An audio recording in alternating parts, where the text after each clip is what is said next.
اور فانی بتوں کے جو عاشق ہیں حقیقت میں یہ جہنم کا مزہ لے رہے ہیں، جہنم کی بے چینی ان کے دل کے اندر۔ یہ چسکا جس انسان کو پڑتا ہے، پتہ نہیں کس وجہ سے، کون سا اس سے پہلے گناہ ہوا جس کے بعد اللہ تعالیٰ نے یہ سزا دی۔ بد نظری کا گناہ کرنا یہ گناہ کرنا نہیں ہے، یہ کسی گناہ کی سزا کا ملنا ہے۔ نسبت عطا ہوئی جسے مرشد کے فیض سے، ہر لمحہ حیات ہے سلطان جاں کے ساتھ۔ اختر میرے مرشد کا ذرا فیض تو دیکھو، کس طرح درد دل کیا میرے بیاں کے ساتھ۔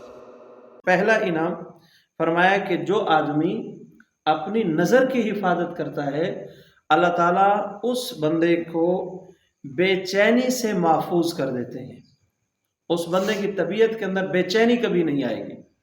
آج ہمارے معاشرے میں مستقل طور پر ہمیں جو پریشانیاں ہیں، جو مشکلات ہیں، ان میں ایک مشکل یہ ہے کہ ہر وقت طبیعت کے اندر بے چینی رہتی ہے۔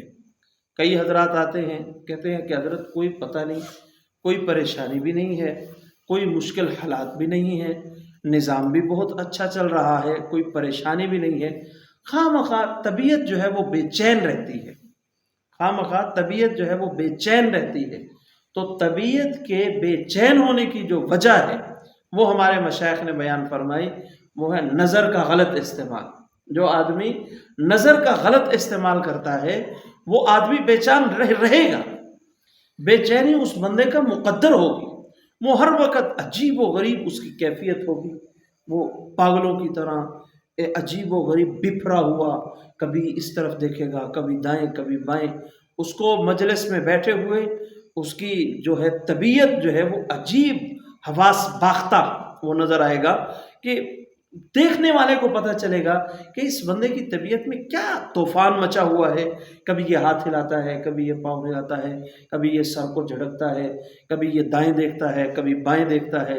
طبعی طور پر، قلبی طور پر یہ آدمی اندر سے بے چین ہوتا ہے۔ کیوں؟ جب اندر ٹوٹ جائے، جب اندر ٹوٹ جائے، بلکہ اگر یوں کہوں تو غلط نہیں ہوگا، جب اندر زہر کا انجیکشن داخل ہو جائے۔ جناب رسول اکرم صلی اللہ علیہ وسلم کی حدیث مبارکہ جو اکثر میں سناتا ہوں، اللہ کے نبی نے فرمایا نظر شیطان کے زہریلے تیروں میں سے ایک تیر ہے، جہاں پہ پڑتی ہے اس کا عکس دل کے اندر آ جاتا ہے۔ اب جو آدمی بدنظری کرتا ہے حقیقت میں اس کو اللہ تعالیٰ کی طرف سے بے چینی کا ایک انجیکشن لگا دیا جاتا ہے۔ جس انسان کو زہر کا انجیکشن لگا دیا جائے وہ بے چین ہوگا۔ زہر کا انجیکشن لگ جائے تو طبیعت کے اندر طوفان، اندر ایک عجیب و غریب قسم کا طوفان اٹھے گا اور وہ پریشان ہوگا اور اس کی عجیب و غریب حالت اور کیفیت ہوگی، عجیب و غریب حالت اور کیفیت ہوگی۔ وہ بے چینی اور بے قراری، زہر کا انجیکشن جس بندے کو لگا دو وہ تڑپتا ہے، وہ تڑپ مرنے سے پہلے اس کے بدن کے اندر ایک عجیب تڑپ ہوتی ہے جس کو دیکھ کر دیکھنے والوں کو اس پر جو ہے ترس آتا ہے، دیکھنے والوں کو اس پر رحم آتا ہے۔ واللہ اللہ کی قسم جو لوگ عاشق مزاج ہوتے ہیں وہ قابل رحم ہیں، ان پر ترس کھایا جائے کہ انہوں نے نظر کا غلط استعمال کیا، نظر کا غلط استعمال کرتے ہی غفلت کا انجیکشن اللہ تعالیٰ نے ان کو لگا دیا۔ جب غفلت کا انجیکشن ان کو لگا تو اب غافل ہیں، بے چین ہیں، بے قرار ہیں۔ اب وہ بڑی عجیب حالت ہوتی ہے، کدے ایک بندے تھے اتھے جا کے بیٹھے نے، کدے سڑک دے کسی کنارے تے بیٹھے نے، کدے جناب چک دی پہلی گلی فون کاننا لگے ہوئے کھڑے نے۔ یہ عجیب طبیعت اور کیفیت، بے چینی ہے، رات کا وقت ہے، سارے سو رہے ہیں اور یہ مارا مارا جو ہے گلی کے کتوں کی طرح پھر رہا ہے، سکون ہی نہیں ہے اس کی زندگی میں، وہ بے چین، وہ قابل رحم ہے۔ پتہ نہیں کیا اس سے گناہ سرزد ہوا کہ اس گناہ کی وجہ سے، یاد رکھو بد نظری کے گناہ کے اندر جو آدمی مبتلا ہوتا ہے، بد نظری کے گناہ کے اندر جو آدمی مبتلا ہوتا ہے، یہ چسکا جس انسان کو پڑتا ہے، پتہ نہیں کس وجہ سے، کون سا اس سے پہلے گناہ ہوا جس کے بعد اللہ تعالیٰ نے یہ سزا دی۔ بد نظری کا گناہ کرنا یہ گناہ کرنا نہیں ہے، یہ کسی گناہ کی سزا کا ملنا ہے۔ ہمارے مشائخ نے لکھا ہے کہ اگر کسی نے جہنم کا مزہ چکھنا ہے، اگر کسی نے جہنم کا مزہ چکھنا ہے تو وہ بد نظری کرنا شروع کر دے۔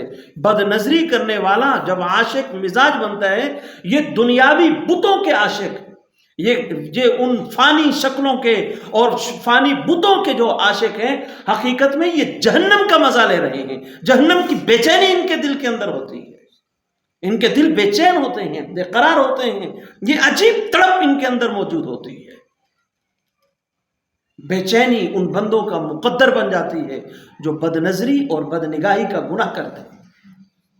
تو بد نظر جو آدمی اپنی آنکھوں کو محفوظ رکھے گا، اپنی آنکھوں کی حفاظت کرے گا، تو اللہ تعالیٰ اس کو پہلا انعام جو عطا فرمائیں گے وہ یہ ہے کہ بے چینی سے اللہ تعالیٰ اس کو محفوظ کر دیں گے، بے چینی سے اس بندے کی حفاظت ہو جائے گی۔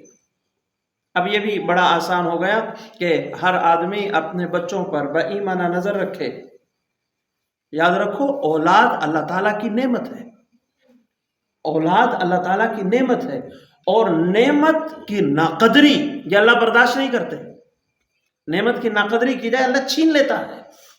اولاد جب نعمت ہے تو اس اولاد کی قدر کیا ہے؟ اچھی تربیت، اگر یہ بگڑ رہی ہے، اگر یہ خراب ہو رہی ہے، اس پر نظر رکھنا۔ اور عجیب عجیب عجیب دور آ گیا ہے کہ اگر باپ نظر رکھے تو آج کا بیٹا کہتا ہے کہ میری نجی زندگی میں میرا باپ مداخلت کیوں کرتا ہے؟ بہت غلط سوچ ہے۔ خدا کا شکر ادا کرے وہ لڑکا جس پر نظر رکھنے والے زندہ ہے۔